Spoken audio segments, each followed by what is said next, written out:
Hi there, Elevated Planet community. This is John Drew here. Today I have the great privilege of interviewing Miguel Mendonca. Miguel has a background in forestry and horticulture, journalism, geography and history, social science and environment. He's worked internationally as a researcher, writer and campaigner on renewable energy before becoming an independent researcher. He then published books on a range of themes, including ETs, hybrids, disclosure, the social history of the UFO topic, wisdom, and the art of creativity. He now makes music full-time as Sokomiru and has just released his second album titled Into Galactic.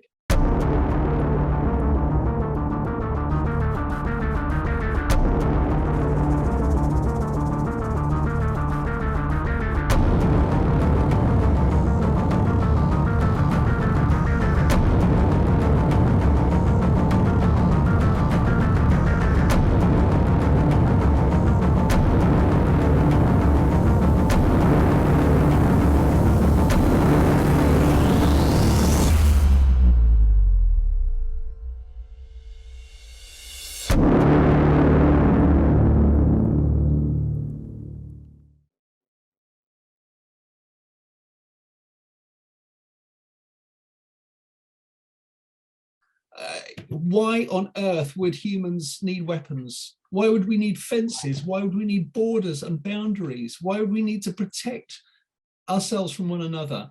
All these things are crazy to me. And I've had multiple experience with angels and ghosts. I've had near-death experiences, out-of-body experiences, the sort of lucid dreaming stuff, all kinds of things that have given me the sense that human consciousness, particularly in the West, is very boxed in by religion and science as the two great explanatory mechanisms for us dealing with this, the fact that we're conscious and conscious of all of this stimuli, all of this stuff, and there's no two people who experience it the same way. You know, we're pretty good at fear and paranoia and distrust and bigotry and injustice and inequality and feeling this permanent sense of threat from other people and that we're in competition with them. And of course, the entire economy builds this in. I was an environmentalist for a decade. I could not believe the levels of hypocrisy and backbiting. And it just feels like, I don't want to curse on this thing, but we are so screwed up. Competition is fine up to a point, can definitely drive innovation. It can produce a lot of great stuff, but not if it is about inequality, right? If we were competing to be as benevolent as possible, that's a competition I can make sense of in a way, even though there's maybe an internal paradox. So yeah, I just, for my whole life, I have been studying humans, living among the humans. I had a sighting, a craft encounter in 2009, which was intense and powerful. You know, I see this thing that looks like a satellite, except that it's just getting bigger and bigger and brighter and brighter. And then it shrinks back down, carries on, then it expands again, and then just like a bullet. And these things do change you.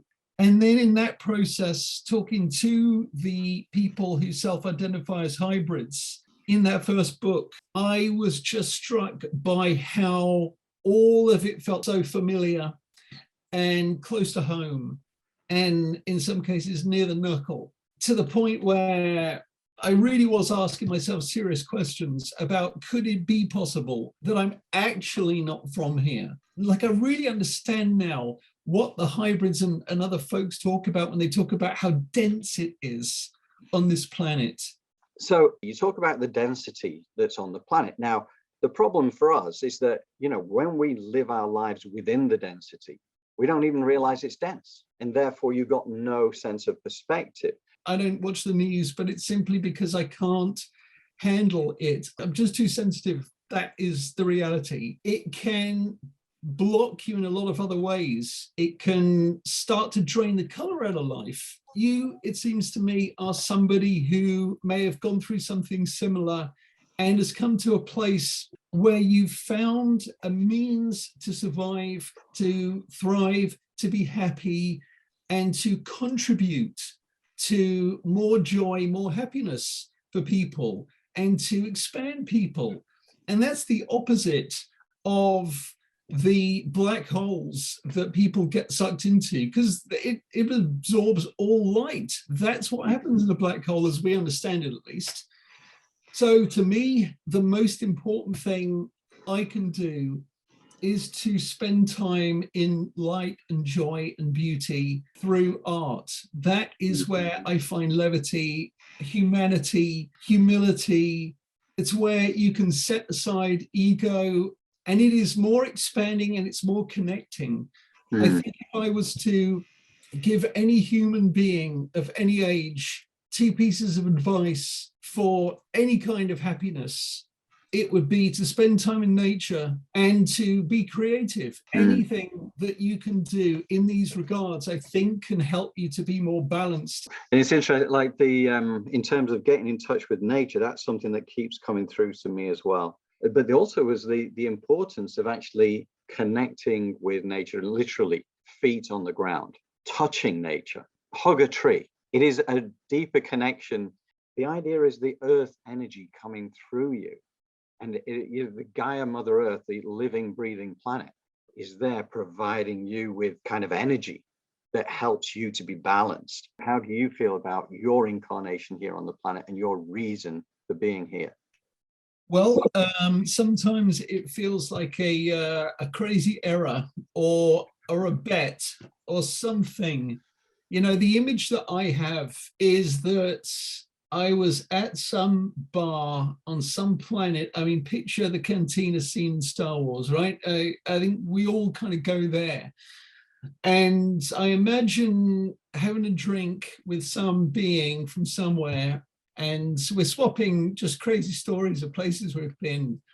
And he just, you know, at one point he just leans back and he said, buddy, I can top anything. I can top any story. If you want nuts, if you want polarity, if you want intense, there's only one place to go. And we'll meet back here in 100 years and you tell me how that went down. And I'm like, I'm game, I'm there. And I feel like that's what's going on. I do certainly believe that that's how it works, that there is a level of intention in our incarnations, that we do have some sovereignty, some agency, some awareness of at least the experience we're looking for. But I do not feel trapped here, put it that way. I feel like I can come and go as I please. I can do what I like because I self-identify as a wanderer. I just feel like I go where my curiosity takes me. And this is a pretty curious place. You know, there's that line in New York, New York, if you can make it here, you can make it anywhere. Right. You know, that suddenly comes to mind. And actually from the scene in As Good As It Gets, where Jack Nicholson is putting the dog down the garbage chute and saying that to the dog. I mean, you'll find things here that will, I mean, the kindness in people every day, at some point I'll get misty or teary by just some act of kindness. I witnessed somewhere in the world. And I just think that the best of humanity is an absolutely awe-inspiring thing. The humor that people have, I mean, that is how I survive, you know, art and humor. And then, of course, I discovered Monty Python when I was like 13, something like that. And myself and one other kid in school had seen it. And the next morning we came in and we're like, oh my God, did you see that show last night? It was so mind-blowing because these people were messing with reality in the most incredible way and finding the absurdities of life. Humor is about caricaturing life.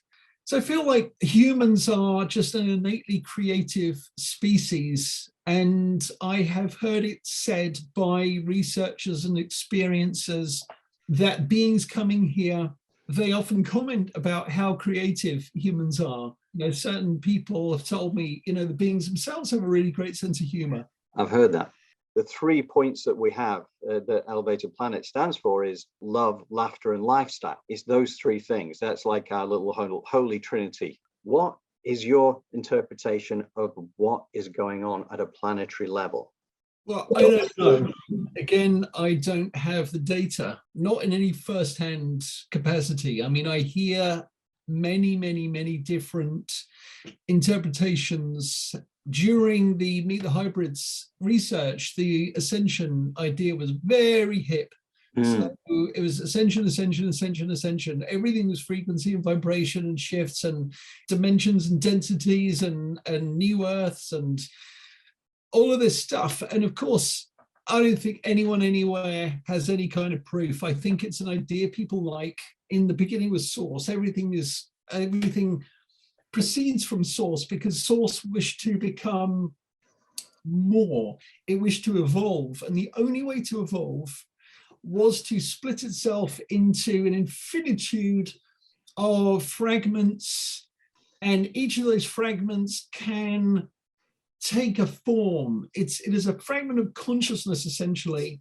And that can then take form by choice, like me and like you. And here we are. So this is essentially source learning about itself through Socratic dialogue. Yeah. If everything is one big field of energy that resolves itself into different things depending on your sensory equipment and your perceptual apparatus, then there is only one thing that exists, and that's everything. And so what does this mean for the average human? It means that he pays your money, he takes your choice. There's just a frankly endless variety of things to choose from in terms of what you might believe about reality. Now, some are based on experience personally, others are based on the experience and perspectives of others. Personally, for myself, I try to at least recognize that everything I experience is just my experience.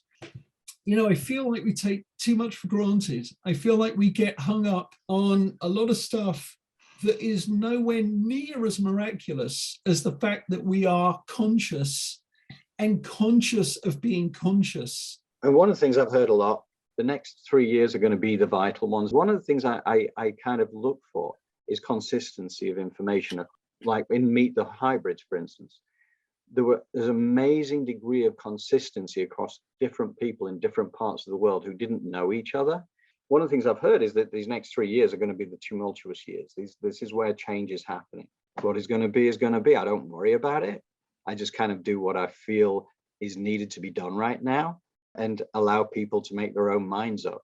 You know, the idea of coming together with community consciousness to kind of understand there is a bigger universe out there than just us. It's not just humans on Earth all battling out between each other and having division energy and all the rest of it. There's actually a much better way of looking at life, which brings happiness to you personally. But at the same time, as you come together and share that energy, then that in turn kind of accelerates it. And I kind of believe that is the way that things can happen. And is the way that I would like it to happen. Well, I am not an optimist when it comes to the human future. You know, that's just based on observation and experience. And my degree was geography and history. And so in geography, we're looking at, you know, all kinds of crises, particularly environmental, as I swung that way and I took all those courses. There's no one keeping score on me trying to make people happy. So I think for the human future, I just don't think there is one. And I believe that simply because nobody else believes it. I feel like there's such a minority of people that get how late in the day we really are. Mm-hmm. The rate of climate change now is just endlessly accelerating, it seems. And there are so many effects that is having that are constantly multiplying one another, these, you know, feedback loops. And people don't want to hear about it.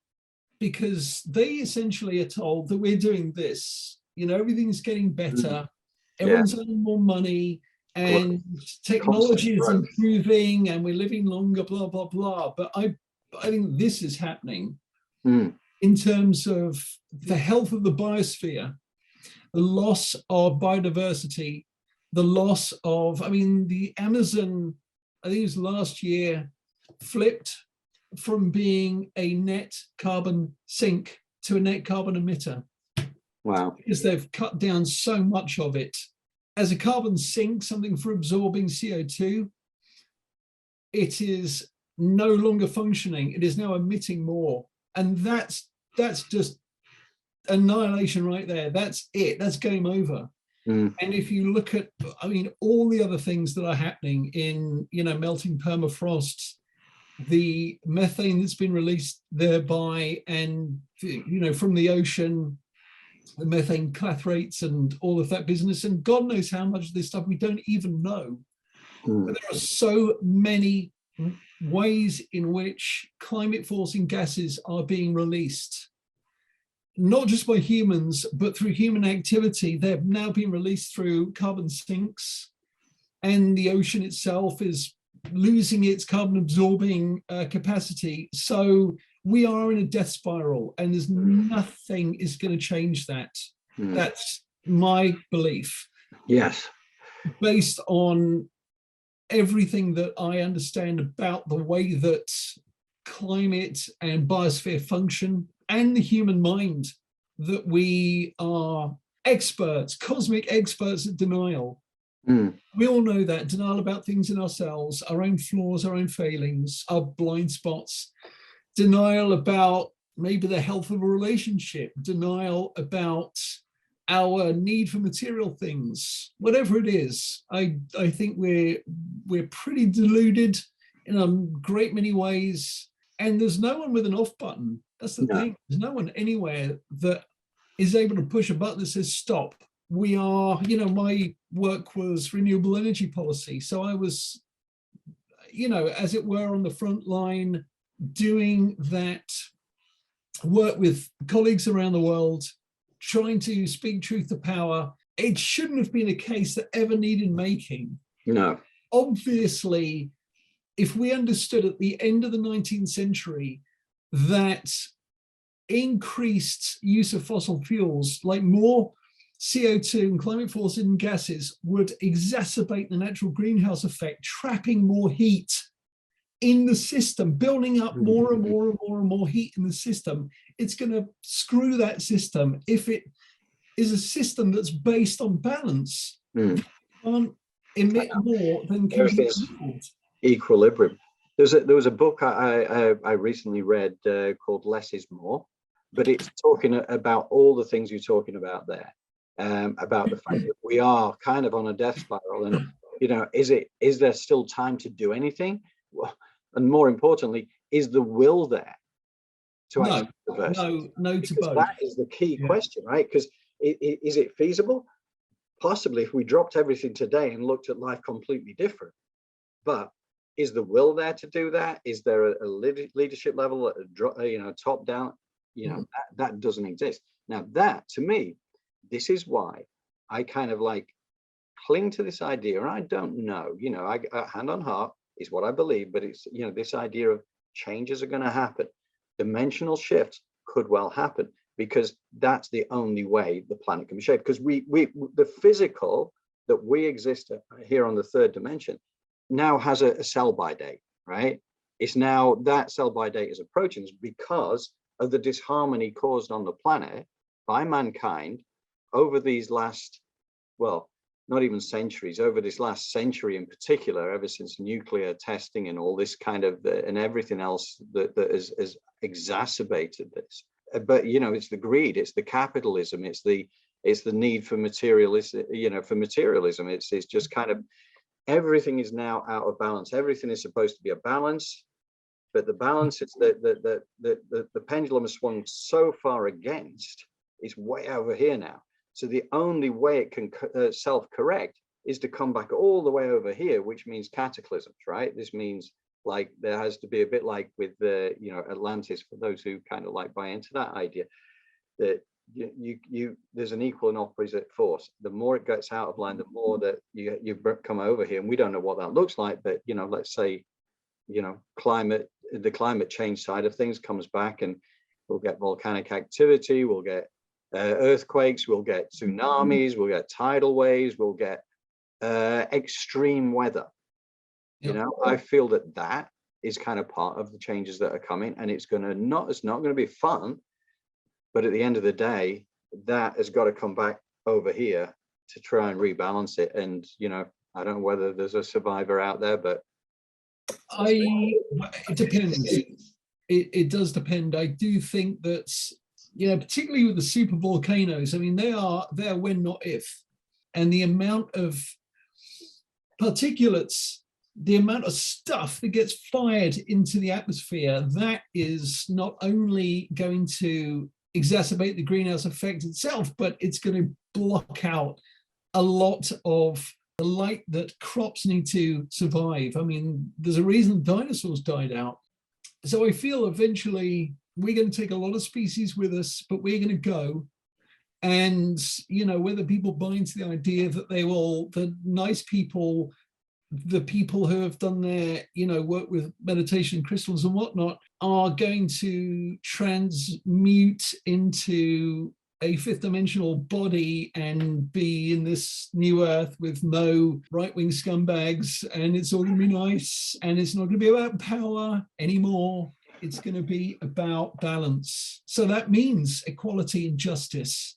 That may mean the balance of masculine and feminine, that you need the strengths of both to survive, the best of both to survive. So I certainly, my most hopeful vision for this world is one with little or no humans on it, simply because the rest of existence has done nothing to deserve what's been done to it. I just think it's all far too little too late. I mean, if you look at the fact that there's now microplastics in human bloodstreams, you know, we've really screwed the pooch with discovering oil and fossil fuels. You know, what we've done with plastics, the amount of pollution that we are incessantly pumping. I mean, for the kind of demand that is placed on our energy system by our materialism, there's no way that we can stay in balance. I don't believe there's no way that we just don't have the time to learn. And when you talk about will, the fact is we seem to create these pyramids of power where the greediest, most selfish people tread on anyone and anything to get where they want to go, which is to the top. And there's no such thing as enough for these guys. That is the impression I've been given over the course of a half century on this planet, that greed has no limits for these people. And now, you know, these billionaires are going off planet and they want to mine asteroids. People want to mine the moon. What is it that allows them to generate such, I mean, historically unprecedented levels of inequalities? And even when people don't want something, like all over the world, millions and millions and millions of people marched against the Iraq war, but guess what? The people that were going to benefit the most from it, particularly, you know, the Chinese of this world, they're like, this is happening.